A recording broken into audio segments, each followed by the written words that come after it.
Hari szevasz! Most egy Bábolna B15 típusú szárító berendezést fogunk tesztelni. Most beöntjük a frissen learatott búzát a garatba.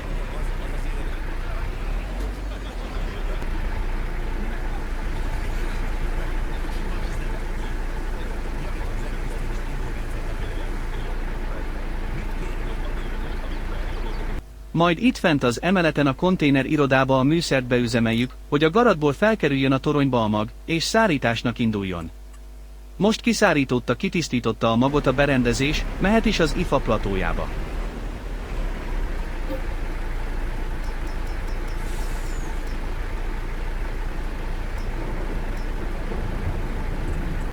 És már is szállításra került a Szalatnaki teherpályaudvarra, ahol egy Optirak 150 típusú átrakó eszköz átrakja a gabonát a vagonba és onnan küldik tovább az árut a célállomásra.